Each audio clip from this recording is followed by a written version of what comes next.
Hey, what's going on, everybody? Hey, my name is Darren Eady. Everybody calls me Coach D. And today we are doing a episode of Man Talk TV. Okay, what is Man Talk TV? Basically, I'm a man and I want to talk about what's kind of going on with us as men, man. The things we go through, man. The problems we have in just being daggone men out here in these streets, man. Like I said, I'm 51 years old. I've been on this earth long enough to kind of know, the basics of what men go through. Like, do I say I know everything? Am I big into politics? Am I big into, relationships? Am I big on everything, one thing completely all the way through? No. But as a man, I have to walk myself out every day in this world and try to figure out some of the things that we go through and we deal with. So that's why I created, Man Talk TV. So as a man, we can have these conversations. Okay. So that being said, let's kind of get into a topic that's been kind of really, taking me all over the place. Like, I don't know what I'm looking at, why I'm looking at it, and why am I continue to see it, right? So I'm talking about this. One side, you have toxic man masculinity. Like I said, men are over the top. We're oversexed. We can't keep our hands off females. We constantly getting caught up from the workplace to the home. They're labeling us, abusers, from, domestic violence. They're calling us sexual predators. And we got all these names out there for what guys are doing, and they're kind of lumping it, over masculinity, where we're too much of a man. You know what I'm saying? From the cat calling to whatever. Okay, but then on the other side of it, no one's calling, the overexpression of what I feel a lot of females are doing. Not all females, but a lot of females are doing, where they're selling their sexuality for position, which means they're letting what guys want, using it as a bargaining tool to get what they want as females. But yet no one talks about it because it's taboo, it's off limits, you can't touch it. We're considering bad guys, we're attacking them, we're misogynistic, all of these things are continuing to be labeled by men. So I'm talking from a man's perspective just to have the conversation, because damn. Okay, so let me give you some of the people I tend to follow and I listen to, when it comes to certain conversations. What I'm saying? I listen to Anthony Moore, Yvette Carnell, I even listen to Charlamagne the Guy. We're going to go in on him. I listen to Corey Holcomb. I listen to D.L. Hughley. I listen to a lot of guys just basically trying to have that real conversation, because we don't have it enough. We don't have the real conversation without all these undertones that we're labeled under, that we have to deal with. We're trying to have these conversations. It's just almost impossible to do. So as I give credit to guys like, Corey Holcomb, who's willing to say the hell with it, I'm going to say what I got to say. He's raw as hell now. He's going to say whatever he got to say. A, to give you a rise out of you, but B, make sure that you focus on it, because, you can't let it be a pass. Okay, so let's start, right? So not too long ago, Terry Crews got touched by his manager or whatever. Okay, and it turned out to be a big thing. Terry went the lawyer route. He didn't beat the guy up, but he didn't punch the guy in the face. He basically says, I'm gonna go ahead and put the law on you, I'm gonna sue you, whatever the case may be. Okay, now that would have been okay in private. What I'm saying? If he did it on his own, it happened in front of his wife. How he was able to restrain himself is beyond me. But he could have done it the legal way. Just, call the lawyer, downplayed it. It would have had his 15 minutes of fame. Then when it went away. But he decided to go public with it and go on platform saying he's the victim. What I'm saying? He was sexually assaulted in the whole nine. And for the most part, I guess you could say he was. A man touched him in a sexual manner. Okay? I said, but the problem is, for him as a man, not only a man, but a black man, a 6 foot, whatever tall, buff black man, capable football player, capable of solving his own problem, capable of dealing with that guy, in a way that the man would never think about doing it ever again, not only to him but to anybody. Okay, but because he didn't do anything, right there and then on the spot, he let the man get away with it, which makes him seem like a weak man. Make Terry seems like all those muscles is not for nothing. And he got criticized for it. DL went in on him. 50 Cent went in on him. I think a lot of guys went in on him. You know what I'm saying? So it became ugly. So a lot of people, Terry even himself, he thought black men would back him up more. It is not that we don't back him up, is that what it represents to us as black men. Now it don't matter the size of the guy. It don't matter how big we are. You know what I'm saying? It don't matter how strong we are. We are still appear to be weak, that we're unable to solve any problems as a man. You know what I'm saying? To the point of another man can simply touch us and it's okay. We can't even fight that off. You see what I'm saying? That what that represented. You know what I'm saying? And then we got Jesse Smollett. And he's just still in the news. It's kind of dying down. Whatever his name is, the guy from Empire.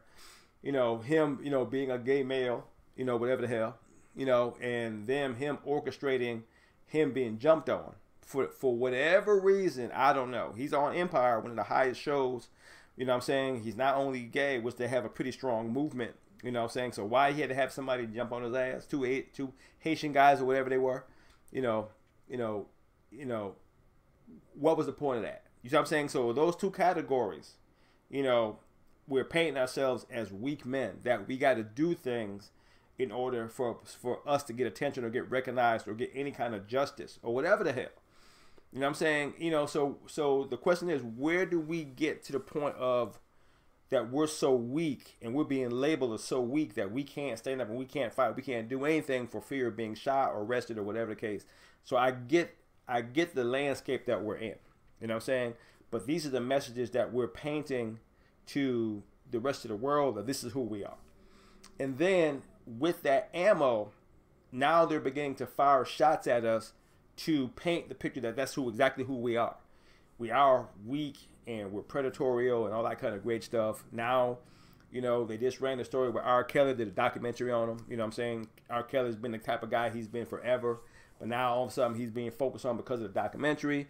And they're using women to fire these shots at him. Guys been calling R. Kelly, the type of dude that he is forever. You know what I'm saying? But now that, the documentary out, there's a platform to attack him and paint him across with a broad stroke. Gayle King went after him. Oprah went after Michael Jackson. You know what I'm saying? So we got all of these attacks on men that are alive. There's this across the board painting the picture that we ain't shit. You know what I'm saying? But yet, when you flip it around, there's always a cause and effect. As a man, there's a cause and effect. If I'm doing something, there's usually a reason why I'm doing it. There's something I want, trying to get, whatever the case is. There's a reason why certain things happen. Okay? But what's not being talked about or overlooked or overshadowed, or just that's the agenda that we're on, is that on the flip side, women can be overly active with their sexuality, but yet not labeled that. Okay, you got people like Cardi B, Black China, the Kardashians, they live off their sexuality. That's their platform of how they sell themselves. It's not I'm a entrepreneur, business person, this, that, and the other first, then the sexuality. No, it's it's my sexuality first, then you can buy into whatever I'm selling.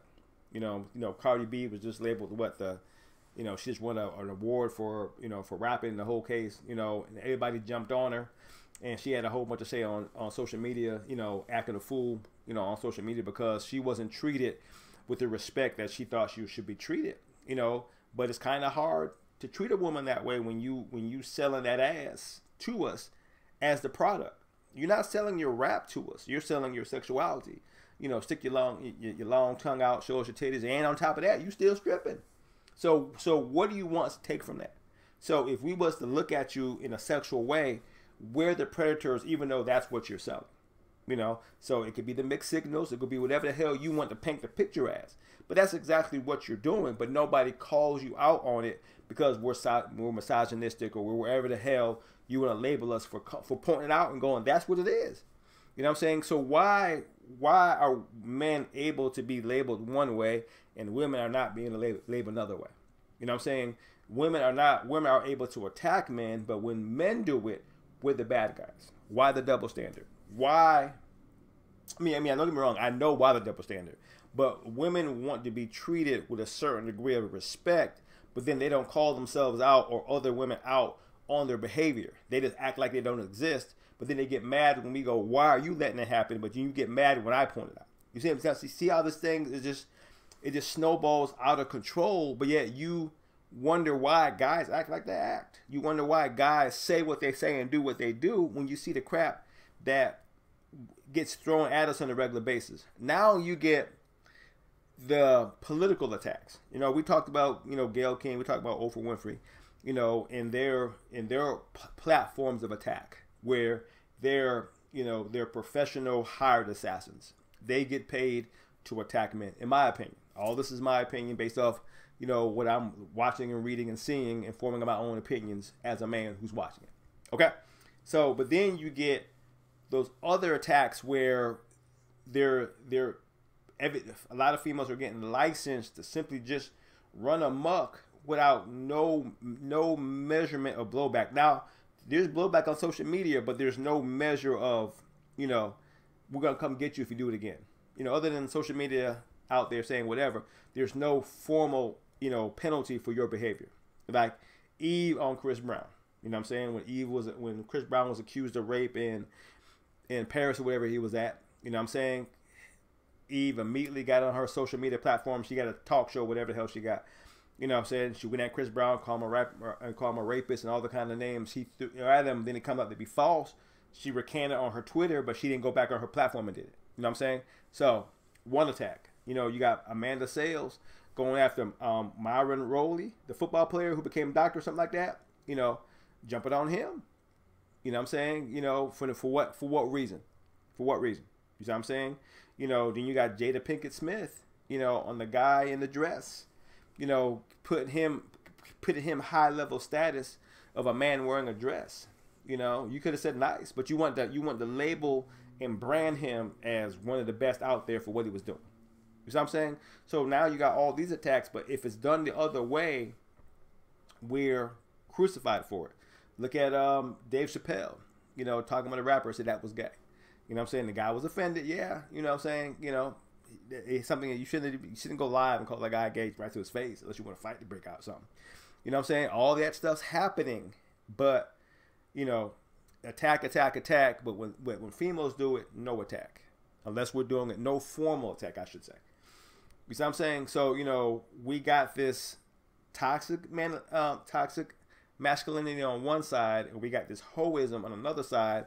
But it ain't the equal playing field. One clearly can get away with it all day long without no problem, but then the other side cannot. But then you mad when we have something to say about it. We're the bad guy. We want to discuss it and clear the air on it. That you just can't do that. You just can't do that.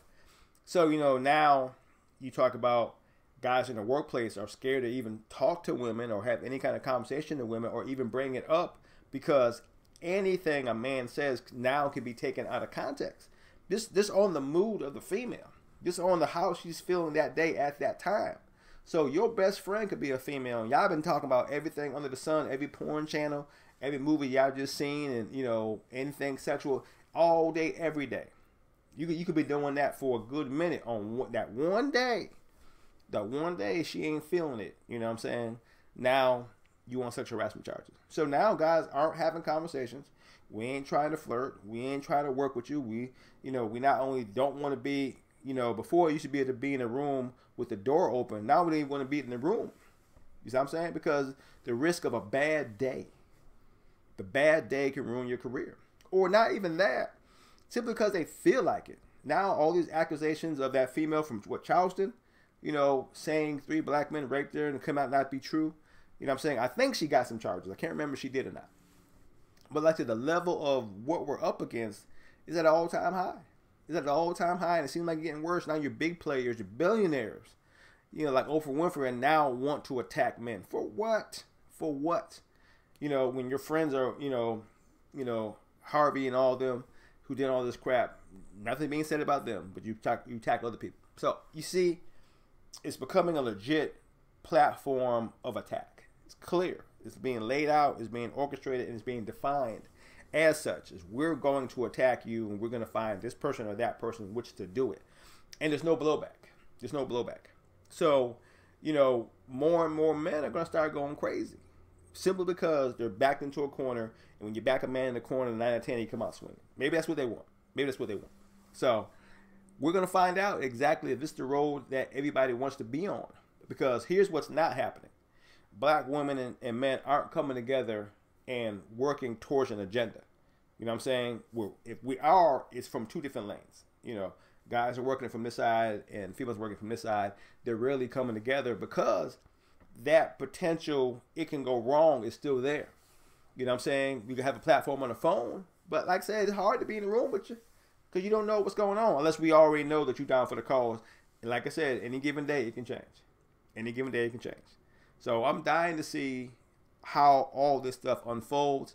But today is my first start of it with Man Talk TV because I want to see where it goes, man. I want to have these conversations. I want to see who wants to have the conversation back and take it from there, man. I want to have these real deep conversations. I mean, don't get me wrong. I ain't the only one. Everybody's doing it. I'm just doing my part.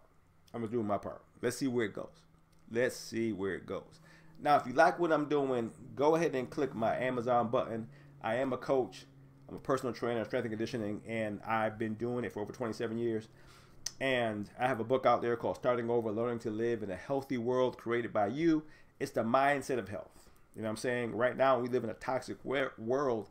It's bad on your body. So if you don't know how to manage yourself, that stress can eventually cause you serious harm. So I'm going to throw some craziness out there, but try to help as well. That's what I'm doing. All right. Once again, this is Darren Eady. Everybody calls me Coach D. Follow what I'm doing. I'm going to ramp it up as we go. I'm going to keep these topics going. I had to get it out there because, it's getting out of hand. All right. This is Coach D. Till you hear from me again, have a good one.